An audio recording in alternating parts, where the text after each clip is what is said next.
àwa ò fẹ́ o àwa ò gbà àwa ò fẹ́ Fúlàní nílẹ̀ wa mọ́ àwa ò fẹ́ o àwa ò gbà àwa ò fẹ́ Fúlàní nílẹ̀ wa mọ́. Bẹ́ẹ̀ ni o, mo láìkí orin yẹn o. Àwọn yúùtù wa ni wọ́n ti yarí mọ́ àwọn Fúlàní lọ́wọ́ lókè ògùn, wọ́n sì ti ń lọ káàkiri gbogbo ọ̀dọ̀ àwọn kábíyèsí.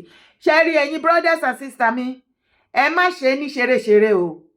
Ẹ̀mí ara yín lẹ̀ ń dùn yẹn tí ẹ mọ̀ o. Ẹ má rò pé eré ni, ẹ má fi ṣeré o. Láìfù yín, ìjẹ́ ènìyàn yín, ìgbé ilé ayé yín, aya, ọmọ, ọkọ, òun lẹ̀ ń dùn yẹn o.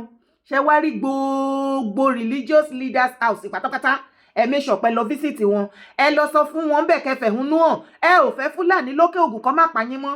Ẹ lọ Kristẹni ni, Mùsùlùmí ni, oníṣẹ̀ṣe ni, leaders ẹ lọ bẹ̀. Gbogbo kábíyèsí òkè ògùn, gbogbo baálé òkè ògùn pátápátá, ẹ lọ sí ilé wọn, ẹ sọ pé ẹ fẹ́ rí wọn, ẹ̀yin yúùtù ẹ fẹ́ bá wọn sọ̀rọ̀, wọn ní right láti má yọjú sí yín.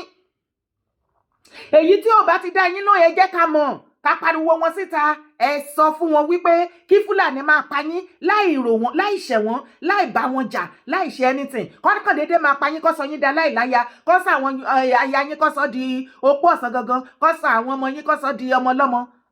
It has to stop. Àṣírí dẹ̀ tún ti tú. Ǹjẹ́ o fẹ́ mọ ìdí tí wọ́n ṣe lọ ń pa wọ́n lógún lọ́gbọ̀nlọ́gbọ̀n ní Benue? Wá fi ti ara ẹ̀ gbọ́, jẹ́ àjọ wo fídíò. Ní gbogbo gbangba àfi táwọn Fúlàní wà àfẹ́kọ́ tí ń bẹ̀ mọ́. Òun tàbá wá ẹ̀rí pé ọkọ̀ rárá. Nítorí ẹ̀ la ṣe wá síbí yìí. À ń fún àyàn àgbàgbà lórí 24 hours láti wá ọ̀nà àbáyọ. After that, a ní sọ̀rọ̀ mọ́. Action ló kún. Òun tàbá ó gbà ìlọ. Àwọn ò gbọ́! Àwọn ò gbà!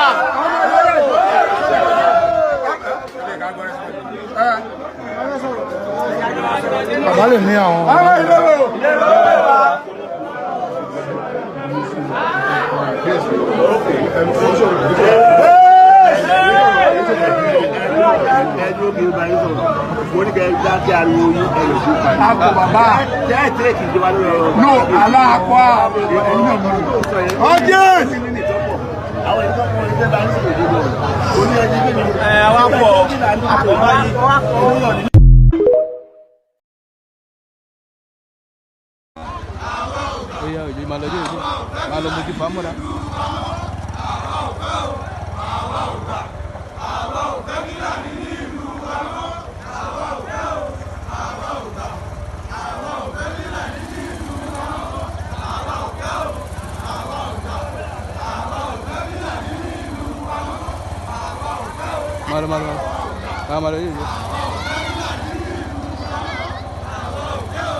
warn them, this is just the beginning. They never see something.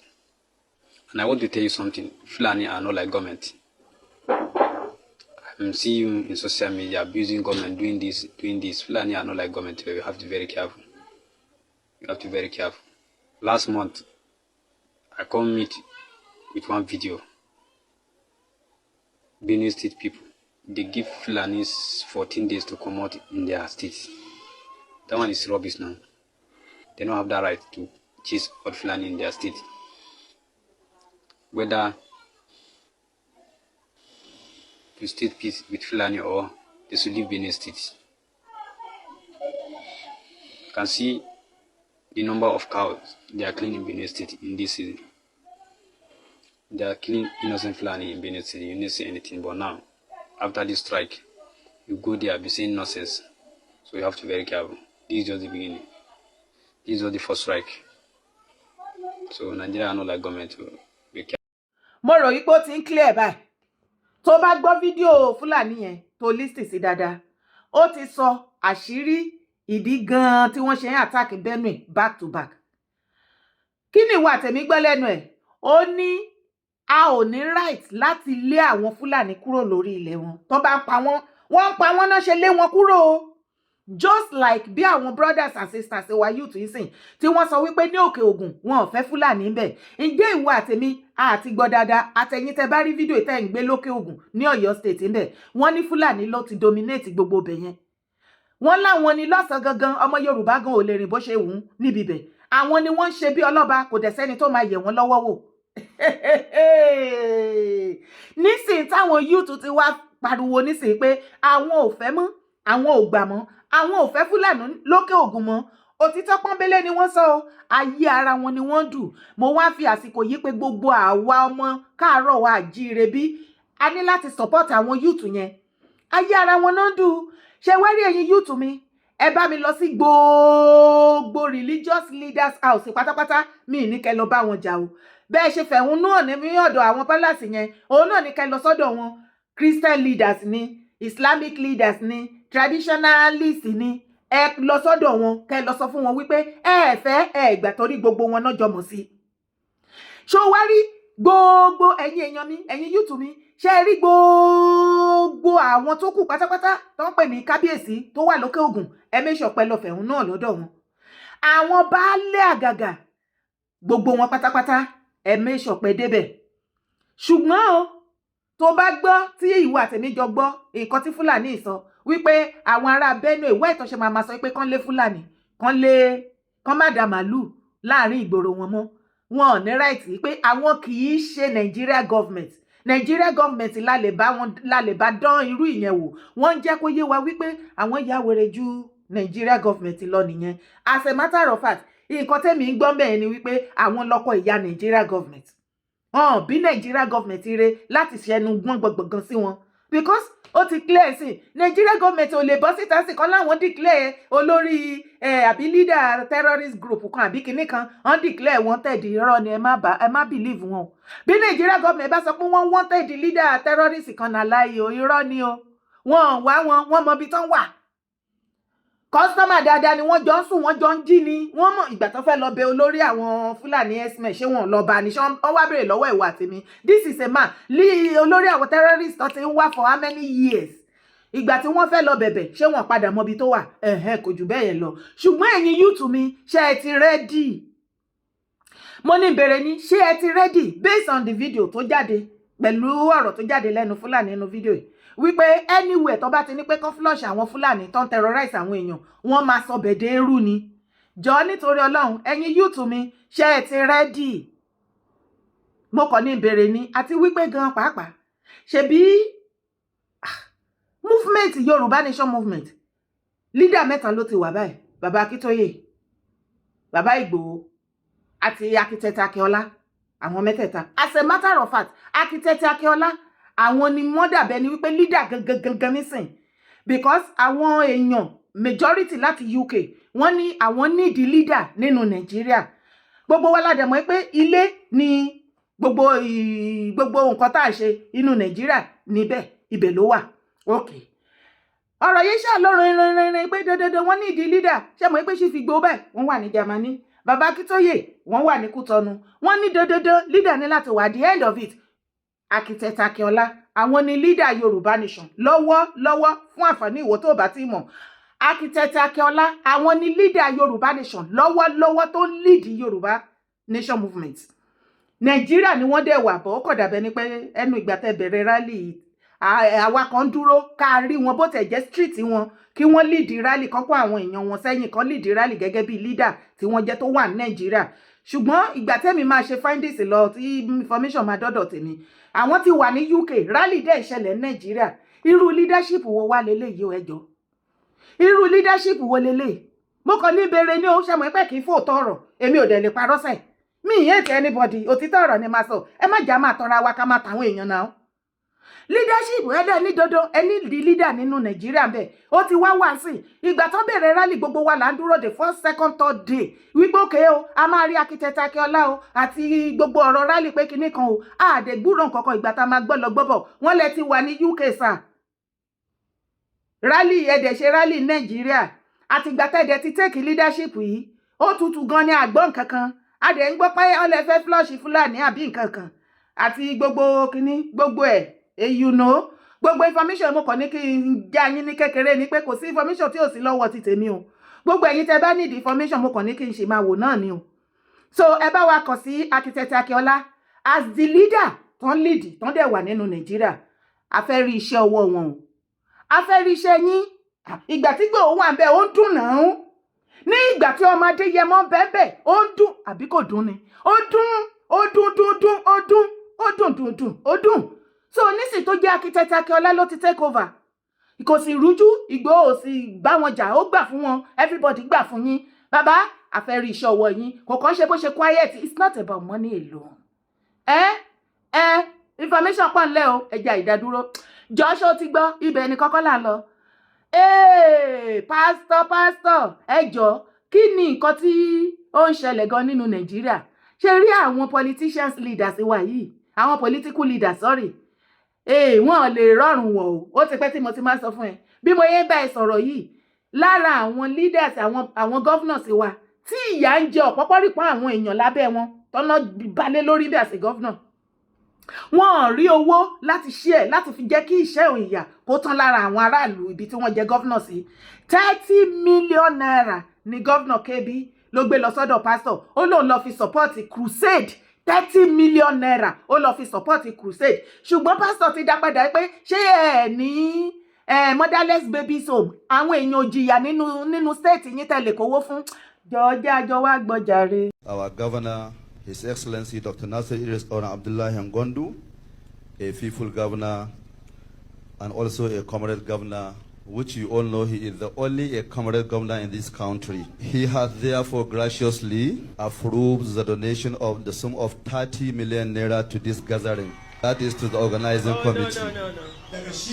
His Excellency has approved the donation of sum of 30 million naira to the organizing committee, which you know that whenever His Excellency made a donation, he don't leave without bringing that donation in cash. So before I leave this stage, I want to present that sum of 30 million naira in cash. If there is anything like orphanage, if there is anything like that, to your discretion, please apply this amount of money to it.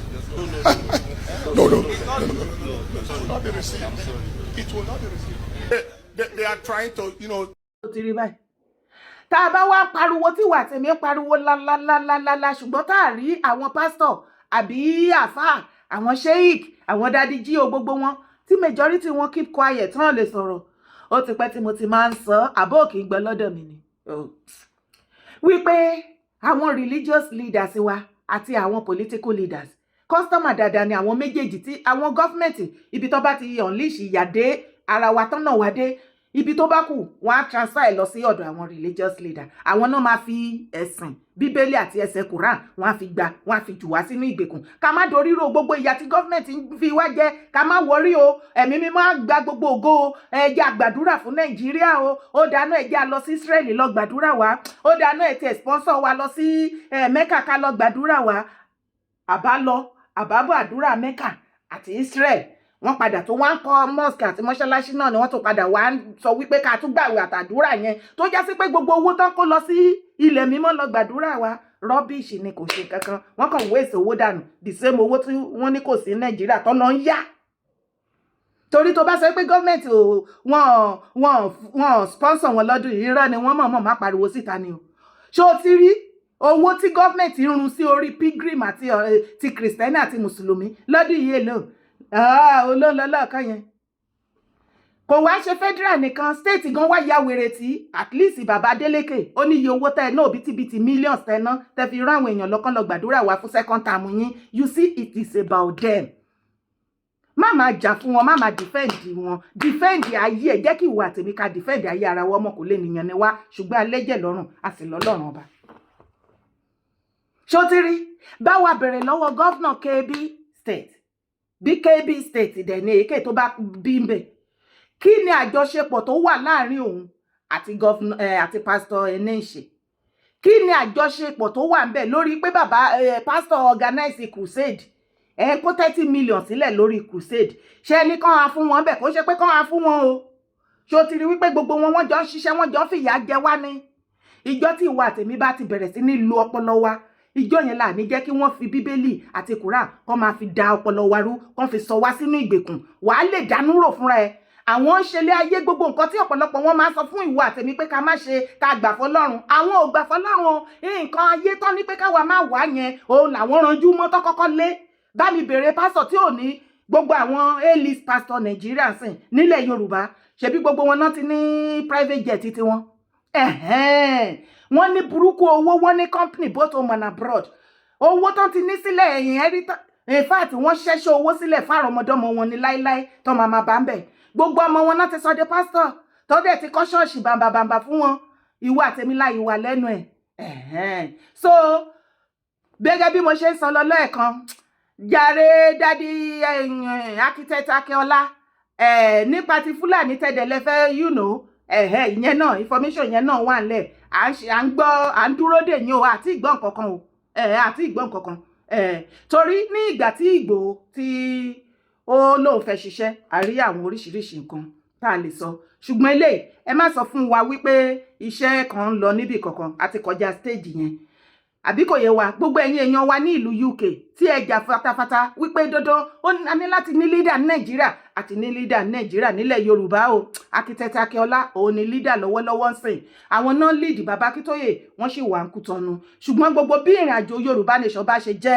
Architect Akínọlá ló máa lọ pass information bí gbogbo nǹkan bá ṣe ń lọ wọn kò dẹ̀ máa lọ sọ fún bàbá Akíntóyè ni àbí kò yé yín bẹ́ẹ̀ yẹn so Architect Akínọlá gangan náà wà lẹ́nu ẹ̀ ń sìn Architect Akínọlá gangan náà wà lójú ẹ̀ ń sìn Chief Ìgbòho wọ́n busy lọ́wọ́ so Architect Akínọlá ló wà ń bẹ̀ lọ́wọ́lọ́wọ́ ẹ̀yin tẹ́ bá need information or any other tẹ́ bá fẹ́ mọ̀ àbí tẹ́ fẹ́ kó tó ń ṣẹlẹ̀ nípa Yorùbá Nation Movement ẹ béèrè fún telephone number Architect Akínọlá Architect Akínọlá mo kìyìn o ṣùgbọ́n lẹ́ẹ̀kan sì máa tún yìí sọ ọ̀pọ̀lọpọ̀ wá pọ̀ gan ni o àárí traces yìí nínú rally tó kọjá tẹ́ bá ní ẹ̀mí sọ̀rọ̀ nípa rally nǹkan tó bá pèèyàn sí lèèyàn dá sí bọ̀ ìgbà tí àwọn tó dẹ̀ ti wà lẹ́nu ẹ̀ tí wọ́n ti jọ plan ẹ̀ tí wọ́n fẹ́ kẹ́nìbọ̀dì ní information yẹn kò sí wàhálà ṣùgbọ́n Architect Akínọlá sà ẹ̀yin ni leader lọ́wọ́lọ́wọ́ kí ló dé tí rally yẹn rí bẹ́ẹ̀ yẹn tí bàbá Akíntóyè bá sọ pé kó ní kálukú wọṣọ funfun kan máa mú fúláàgì pé kinní kan at least ẹ̀yin tẹ́ ń lead lọ́wọ́lọ́wọ́ tó jẹ́ pé ẹ̀yin lẹ wà ń bẹ̀ lọ́wọ́lọ́wọ́ tẹ́ wà ní Nàìjíríà ẹ ti kúrò Nàìjíríà ẹ ti wà UK kí ló tẹ́ sọ wá sí UK kí ló tẹ́ lead rally Nàìjíríà a sì ń dúró o àti ìgbọ́n kankan láti ìgbà tẹ́ ti ń lead o ó ti tutù jù àgbọ́n kankan ààrẹ jẹ́ àrómìnira kò sí wàhálà o tí wọ́n bá dẹ̀ bọ́ síta tá bá rí reply bóyá ká kúkú bẹ́ gbogbo nǹkan tó yẹ ká bẹ́ orúkọ tèmi ò yí padà Yèyé Dára kó ni mò ń jẹ́ fún ọ̀pọ̀lọpọ̀ yín tí ẹ gbọ́ information kankan nípa Yorùbá Nation information pọ̀ láìpẹ́ láìjìnà ẹ máa gbọ́ one after the other ẹ jẹ́ kí n round up gbogbo nǹkan tí mò ń ṣe tán à bẹ̀rẹ̀ full time fún program wa mo dúpẹ́ lọ́wọ́ gbogbo ẹ̀yin tẹ́ ń bá mi support God bless you gbogbo ẹ̀yin tẹ́ ń bá mi share show tẹ́ ń comment tẹ́ ń love tẹ́ ń like tẹ́ ń bá mi ṣe gbogbo ẹ̀ mo dúpẹ́ ẹ̀ ní dálẹ̀ ayé ṣe God bless you I need more support máa bá mi support lọ bẹ́ẹ̀ ni àtúnṣe ọmọlúàbí fún ilẹ̀ Yorùbá iṣẹ́ ti yá ṣó tí ìgbàgbé gbogbo ẹ̀ ń lọ bó ṣe yẹ kó ṣe lọ tó bá yá a máa gbọ́ gbogbo everything ire o kábíyèsí.